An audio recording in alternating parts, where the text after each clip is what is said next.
नमस्कार, आदाब, सत श्री अकाल और खुशामदीद। Very very good evening to all of you people. This is Kumar Amit और आप लोग देख रहे हैं आपका अपना चैनल बीकॉम कॉर्नर। आज का वीडियो बहुत ज्यादा स्पेशल और इंपॉर्टेंट होने वाला है तमाम बीकॉम प्रोग्राम और ऑनर्स के स्टूडेंट्स के लिए। उम्मीद करता हूं आप सभी इस वीडियो लेक्चर के दरमियान मेरे साथ आखिरी तक बने रहेंगे। और हाँ, अगर आपको ये वीडियो हेल्पफुल लगता है, कंटेंट यूजफुल लगता है, तो इस वीडियो को लाइक करके अपने तमाम दोस्तों के साथ शेयर जरूर करेंगे। तो विदाउट वेस्टिंग द टाइम चलिए शुरू करते हैं। माय डियर फ्रेंड, जैसा कि आप सभी जानते हैं, रिसेंटली हम लोग चर्चा कर रहे हैं आपके one of the most important subject cost accounting को लेकर के। और रिसेंटली कॉस्ट अकाउंटिंग के अंदर जो हम चैप्टर डिस्कस कर रहे हैं उसका टाइटल है ओवरहेड्स। और ओवरहेड से जुड़ा हुआ आज का हमारा 10वां और आखिरी क्लास रहने वाला है। और आज की क्लास के अंदर हम जो टॉपिक डिस्कस करने वाले हैं that is the absorption of overhead. देखिए, अभी तक हमने ओवरहेड को काफी डिटेल में जाकर के पढ़ा और मैंने बताया, चाहे आप लोग रेगुलर के स्टूडेंट हो, एसएसएल एनसी वेब के स्टूडेंट हो, प्रोग्राम के स्टूडेंट हो या ऑनर्स के स्टूडेंट हो, दो ऐसे टॉपिक है जहां से आपके फाइनल एग्जामिनेशन के अंदर एक प्रैक्टिकल क्वेश्चन 12 से 18 नंबर का पूछा ही पूछा जाएगा। इसके लिए आपको सबसे पहले मशीन आवर रेट को काफी डिटेल में जाकर के अंडरस्टैंड करना है। उसके बाद आपको ओवरहेड डिस्ट्रीब्यूशन को समझना है। और ओवरहेड डिस्ट्रीब्यूशन के अंदर भी हमारे पास दो तरीके से डिस्ट्रीब्यूशन होता है, एक प्राइमरी डिस्ट्रीब्यूशन होता है और एक सेकेंडरी डिस्ट्रीब्यूशन होता है। सेकेंडरी डिस्ट्रीब्यूशन को करने के लिए we have a different type of the method. जहां पर आप लोगों ने रिपीटेड डिस्ट्रीब्यूशन मेथड को पढ़ा, सेकंड पे आपने साइमल्टेनियस इक्वेशन मेथड को पढ़ा और तीसरे नंबर पे आप सभी ने ट्रायल एंड एरर मेथड को पढ़ा। ये कुछ ऐसे टॉपिक है जिनसे अक्सर आपके एग्जामिनेशन के अंदर सवाल पूछ लिया जाता है। और आपके एग्जामिनेशन के प्रोस्पेक्टिव से इन दो टॉपिक के अलावा अगर कोई टॉपिक इंपॉर्टेंट रहने वाला है that is the absorption of overhead. आज की क्लास के अंदर एब्जॉर्प्शन ऑफ ओवरहेड को मैं काफी डिटेल में जाकर के आप सभी को एक्सप्लेन करने वाला हूं। उम्मीद करता हूं एक एक कॉन्सेप्ट को आप सभी मेरे साथ बनाते चलेंगे। बहरहाल ज्यादा बातें ना करते हुए बढ़ते हैं लेक्चर की तरफ और समझने की कोशिश करते हैं what is the exact meaning of absorption of overhead. देखिए, जब भी आप लोग एब्जॉर्प्शन की बात करते हैं तो याद रखिएगा अभी तक हमने क्या पढ़ा है सर, डिस्ट्रीब्यूशन ऑफ ओवरहेड पढ़ा है। ओवरहेड के डिस्ट्रीब्यूशन के अंदर प्राइमरी डिस्ट्रीब्यूशन आपने देखा, फिर सेकेंडरी डिस्ट्रीब्यूशन देखा और सेकेंडरी डिस्ट्रीब्यूशन के अंदर जो हमारा सर्विसेज का डिस्ट्रीब्यूशन था उसको भी अगेन हमने क्या कर दिया था, रीडिस्ट्रीब्यूट कर दिया था अमंग द प्रोडक्शन डिपार्टमेंट। ये सारी चीजें हम लोग अभी तक पढ़ के आ चुके हैं। अब जब आप लोग सेकेंडरी डिस्ट्रीब्यूशन कर देते हैं उसके अगली स्टेप क्या रहेगी, that is the absorption of overhead. समझ में आया? तो जब भी आप लोग डिस्ट्रीब्यूशन कर देते हैं ओवरहेड का, उससे आगे क्या करना होता है, आपको एब्जॉर्प्शन ऑफ ओवरहेड करना होता है। अब ध्यान दीजिएगा, after the distribution of overhead, मैंने बताया ना सबसे पहले आपको क्या करना है, डिस्ट्रीब्यूशन ऑफ ओवरहेड करना है। After the distribution of overhead the next important step in the cost accounting. ध्यान रखिएगा, हम किसके प्रोस्पेक्टिव में बात कर रहे हैं, कॉस्ट अकाउंटिंग के प्रोस्पेक्टिव में बात कर रहे हैं। इज एब्जॉर्प्शन ऑफ ओवरहेड क्या रहने वाला है, आपका एब्जॉर्प्शन ऑफ ओवरहेड रहने वाला है। और एक इंपॉर्टेंट बात याद रखिएगा, this step ensure that total overhead cost is charge to cost unit. ध्यान रखिएगा, यहां पे जितना भी आपका टोटल ओवरहेड कॉस्ट बना है, ये काफी इंपॉर्टेंट जानकारी है। यहां पर क्या है, ये आपका टोटल ओवरहेड कॉस्ट बना है। उस टोटल ओवरहेड कॉस्ट को आपको चार्ज करना है किसको, टू द कॉस्ट यूनिट। अब कॉस्ट यूनिट के अंदर आप सभी ने पढ़ा होगा क्या क्या आ जाता है सर, आपका प्रोडक्ट्स आ जाते हैं, आपके जॉब्स आ जाते हैं और आपके प्रोसेसेस आ जाते हैं। तीनों को कलेक्टिवली आप लोग क्या कह देते हैं, कॉस्ट यूनिट कह देते हैं। तो जो आपका टोटल ओवरहेड कॉस्ट है उसको क्या करना है, चार्ज करना है to the cost unit so that the total cost of production can be determined accurately। ताकि हम लोग क्या डिटरमाइन कर सके, टोटल कॉस्ट ऑफ प्रोडक्शन को एक्यूरेटली डिटरमाइन कर सके। माने ये जो आपने कॉस्ट डिस्ट्रीब्यूशन करा है या मैं कहूंगा ओवरहेड डिस्ट्रीब्यूशन करा है, चाहे आप लोग प्राइमरी डिस्ट्रीब्यूशन करें चाहे आप लोग सेकेंडरी डिस्ट्रीब्यूशन करें, उसके बाद हम इसका क्या करने वाले हैं, एब्जॉर्प्शन करने वाले हैं। एब्जॉर्प्शन का मतलब क्या होता है, जो आपका टोटल ओवरहेड कॉस्ट है उसको चार्ज करना किसके लिए, to the cost unit. Clear है? ताकि आप लोग टोटल कॉस्ट ऑफ प्रोडक्शन को एक्यूरेटली फाइंड आउट कर सके। और आप सभी जानते हैं जो आपका टोटल कॉस्ट ऑफ प्रोडक्शन का एक अहम रोल होता है, अगर आप लोग कॉस्ट अकाउंटिंग के प्रोस्पेक्टिव से इसको समझते हैं। अगर आपके एग्जामिनेशन के अंदर आए 3 नंबर के अंदर, 4 नंबर के अंदर, 6 नंबर के अंदर कि आपको क्या एक्सप्लेन करना है, इसके ऊपर शॉर्ट नोट लिखना है, तो आप लोग इन तमाम जानकारी को अच्छे से एक्सप्लेन करके एक प्रॉपर डेफिनेशन के अंदर बांध सकते हैं। और आप लोग लिख सकते हैं absorption of overhead refer to the process of charging. याद रखिएगा ये अपने आप में क्या रहने वाला है, एक प्रोसेस रहने वाला है ऑफ चार्जिंग ओवरहेड। क्या चार्ज करना है आपको? ओवरहेड कॉस्ट को चार्ज करना है। किसके लिए? To the individual units of the production, to the individual units of the production using a predetermine overhead rate. अब ये सवाल अक्सर आपके एग्जामिनेशन के अंदर पूछा जाता है। आपको क्या निकालना है? प्री डिटरमाइन ओवरहेड रेट निकालना है। इसके ऊपर स्टार लगा लीजिएगा। कई बार ये इंपॉर्टेंट हो जाता है न्यूमेरिकल के प्रोस्पेक्टिव से, जिसको अभी मैं आने वाले वक्त के दरमियान इसका फॉर्मूला आप सभी को बताऊंगा, ताकि आप लोग डायरेक्ट वैल्यूज को पुट करके ना इजीली अपने आंसर तक पहुंच सके। ठीक है? तो इस पर्टिकुलर डेफिनेशन को आप अपने फाइनल एग्जामिनेशन के अंदर लिख के आ सकते हैं। अब ध्यान रखिएगा, सिंपल टर्म में आप लोग क्या कहेंगे? It is the method. ये क्या होता है? अपने आप में वो मेथड होता है by which indirect cost are included in the cost of product. समझ में आया? यहाँ पे क्या किया जाता है, कैसा मेथड जिसका इस्तेमाल करके आप लोग इनडायरेक्ट कॉस्ट को इंक्लूड करते हैं किसके अंदर? कॉस्ट ऑफ प्रोडक्ट के अंदर। क्लियर है? किसके अंदर? कॉस्ट ऑफ प्रोडक्ट के अंदर। इसको कहते हो absorption of the overhead. Clear है?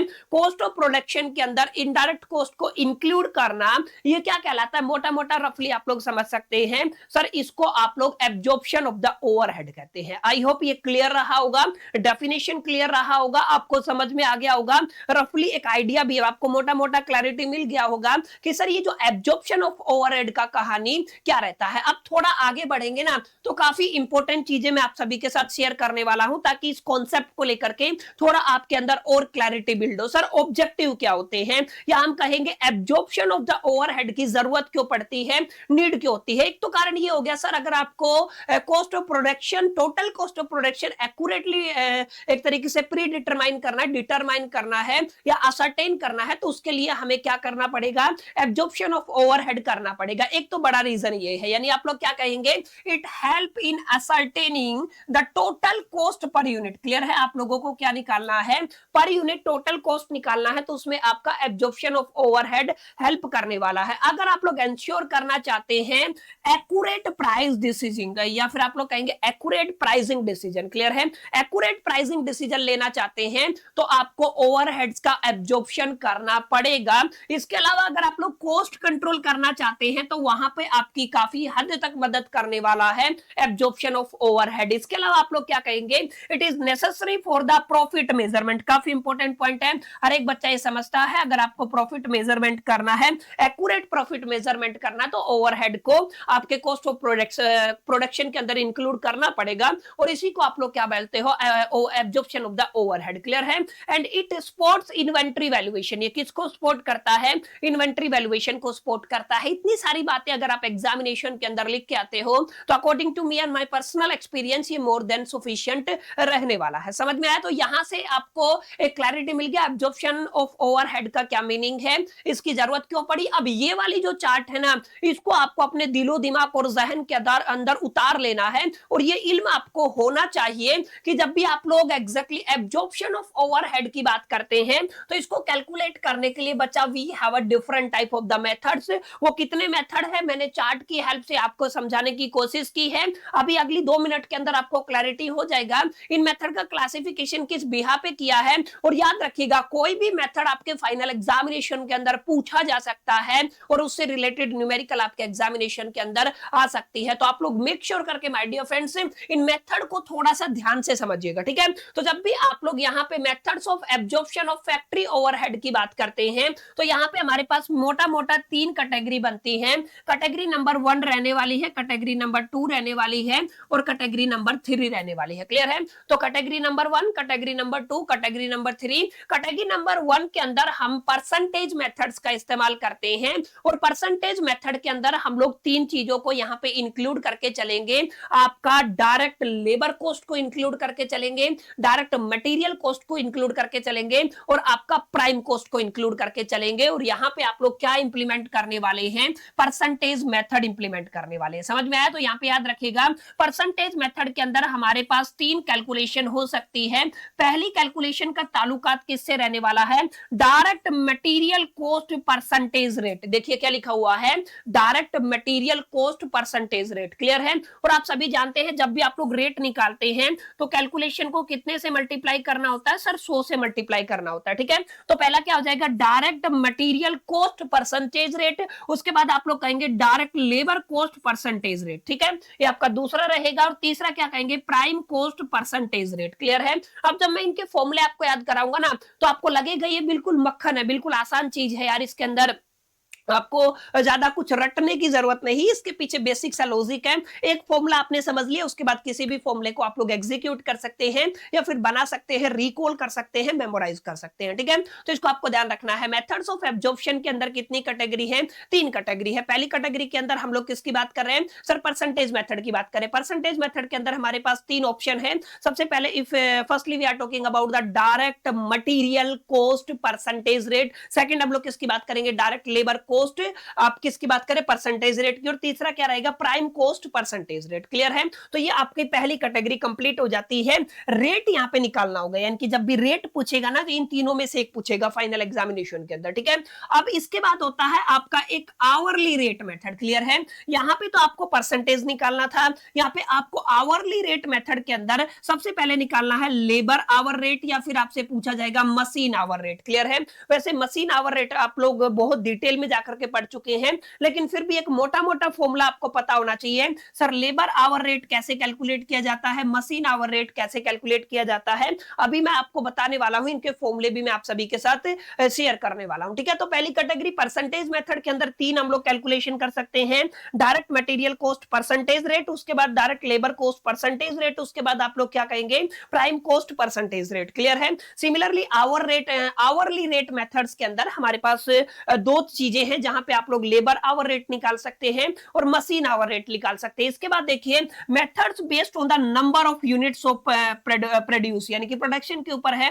आप लोग क्या निकालेंगे, कॉस्ट यूनिट पर रेट। क्लियर है? क्या निकालेंगे, कॉस्ट यूनिट रेट निकालेंगे। अगर आप लोग टोटल देखते हैं 3, 2, 5 और 1 6 अलग अलग पैरामीटर है जिनको आपको कैलकुलेट करना आना चाहिए, जिनके लिए हमारे पास अलग अलग फॉर्मूलाज होते हैं, जिनको अभी मैं आप सभी के साथ शेयर करने वाला हूं। तो याद रखिएगा इन सब के नाम आपको याद होने चाहिए। जो जो फॉर्मूला अभी हम लोग डिस्कस करेंगे ना, उन फॉर्मूलाज को आपको दिलो दिमाग और जहन के अंदर उतार लेना है। डायरेक्ट स्ट्रेट फॉरवर्ड क्वेश्चन आता है, किसी भी पीवाईक्यू को उठा करके देखेंगे, अगर आपको फॉर्मूला आता है, पीछे का नो क्लासेस का क्लैरिटी है, तो आप लोग इस तरीके से आप लोग किसी भी पीवाईक्यू को with in the second solve कर सकते हैं। ठीक है, आप ध्यान दीजिएगा।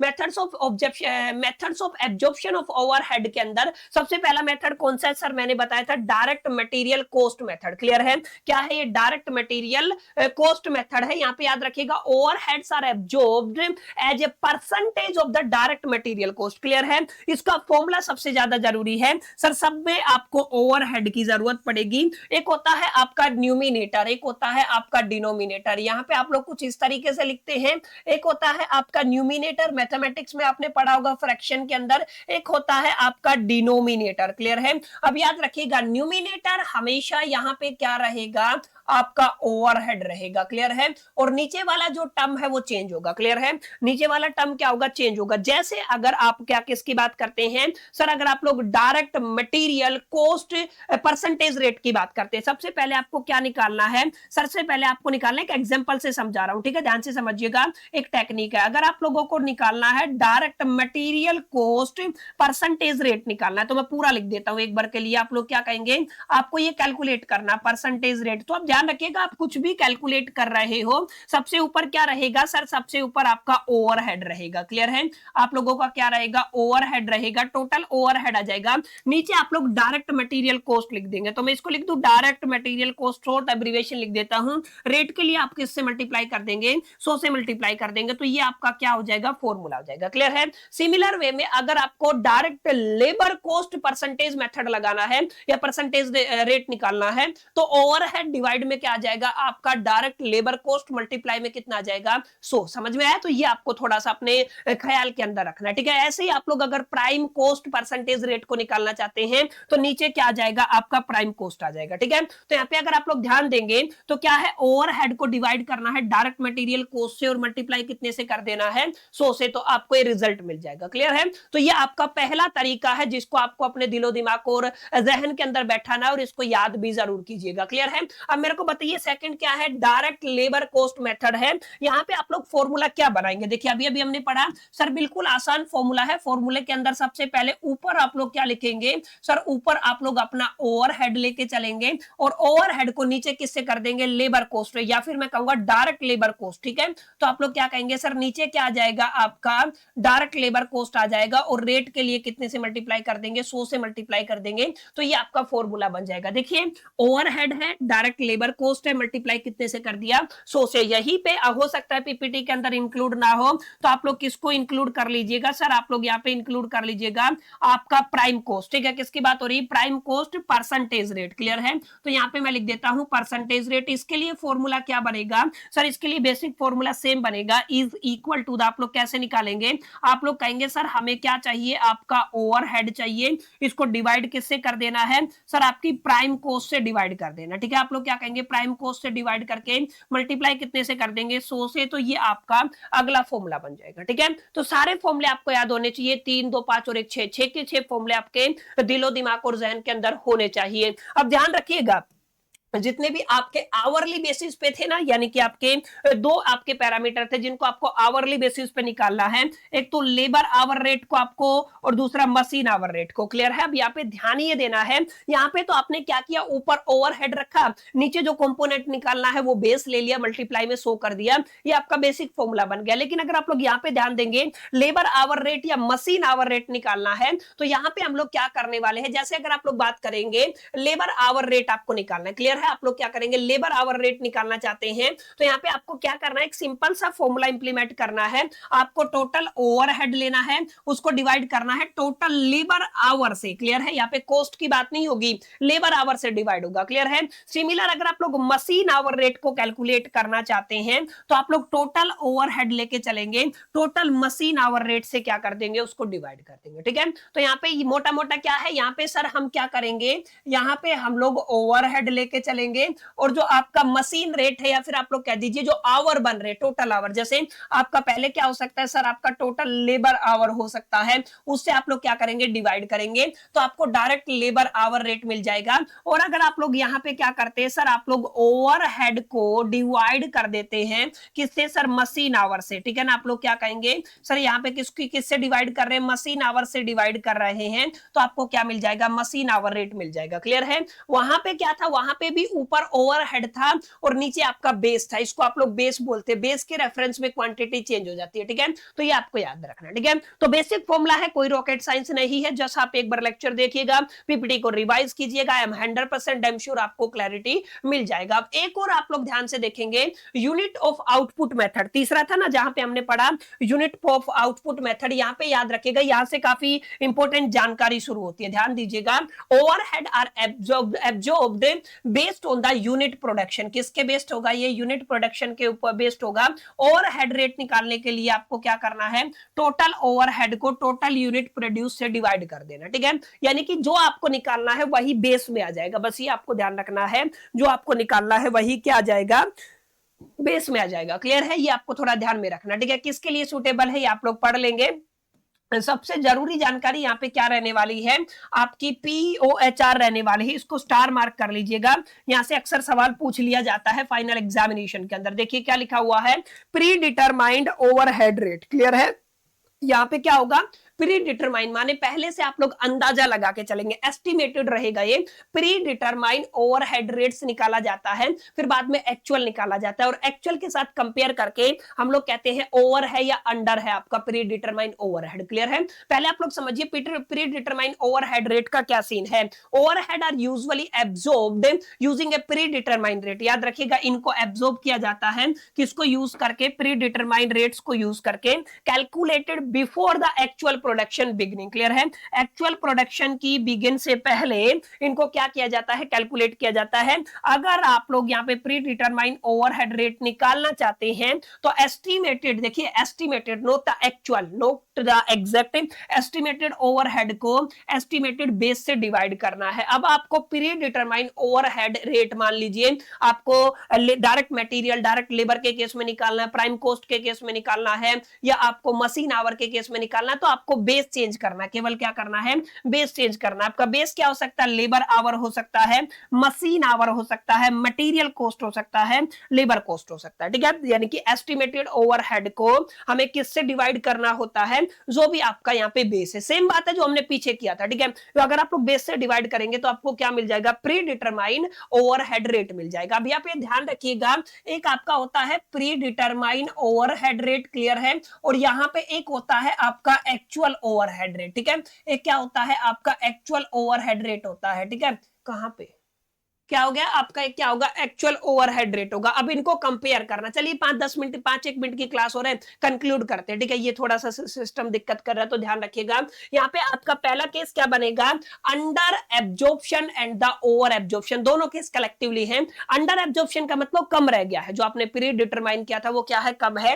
अंडर एब्जॉर्प्शन के अंदर आप लोग क्या कहेंगे, सर आपका जो एब्जॉर्प्शन ओवरहेड है, एक्चुअल ओवर, जो आपका एक्चुअल ओवरहेड है वो ज्यादा होगा, एक्चुअल ओवरहेड ज्यादा होगा, आपने जो एस्टिमेट लगाया वो कम है। इसका मतलब आप लोग क्या कह सकते हैं, सर आप लोग सिंपल शब्दों में ये कह सकते हैं कि ये क्या हो गया, अंडर एब्जॉर्प्शन हो गया है। और अगर आप लोग ओवर एब्जॉर्प्शन की बात करते हैं तो ओवर एब्जॉर्प्शन के अंदर आपका जो एब्जॉर्ब्ड ओवरहेड है उसका वैल्यू ज्यादा होगा एक्चुअल ओवरहेड से, यानी कि एक्चुअल ओवरहेड की वैल्यू ज्यादा तो आपका अंडर हो जाएगा, एक्चुअल ओवरहेड की वैल्यू कम तो ये क्या हो जाएगा, ओवर एब्जॉर्प्शन हो जाएगा, क्लियर है। तो कई बार एग्जामिनेशन के अंदर पूछता है अंडर एब्जॉर्प्शन निकालिए या ओवर एब्जॉर्प्शन निकालिए, क्लियर है। तो ये माय डियर फ्रेंड्स आपकी क्लास का लास्ट टॉपिक है, इसको आपको अच्छे से पढ़ना है, प्रिपेयर करना है। और अगर आप लोग चाहते हैं इसके ऊपर आपको मैं डेडिकेटेड न्यूमेरिकल्स भी करवाऊं तो आप लोग कमेंट करके जरूर बताइएगा। अगर आपका अच्छा खासा रिस्पॉन्स आता है तो एक और डेडिकेटेड हम लोग इसके ऊपर वीडियो लेके आएंगे जहां पर मैं तमाम पीवाईक्यूज को आप सभी को प्रैक्टिस करा दूंगा, रादर देन हम लोग अगले चैप्टर के ऊपर मूव करने वाले हैं। यहां तक आकर के माय डियर फ्रेंड्स आपका ये जो चैप्टर है जिसको आप लोग ओवरहेड के टाइटल से जानते हैं ये कंप्लीट हो चुका है। हमने काफी डिटेल में जाकर के इसको पढ़ा है, 10 क्लासेस करीब करीब मेरे को लग गई हैं, 2-4 क्लासेस और भी बन सकती हैं अगर आप लोग पीवाईक्यू को डिस्कस करते हैं। उम्मीद करता हूं सेशन आपको पसंद आया होगा, वीडियो यूजफुल लगा होगा। सेशन पसंद आया, वीडियो यूजफुल लगा तो इस वीडियो को लाइक जरूर कर दीजिएगा, दोस्तों के साथ शेयर करना मत भूलिएगा। पहली दफे चैनल पे आए हैं सब्सक्राइब करके बेल आइकन को जरूर प्रेस कर दीजिएगा। इस वीडियो के अंदर इतना ही, मिलते हैं नेक्स्ट वीडियो के अंदर, जब तक के लिए all the best, till the keep learning.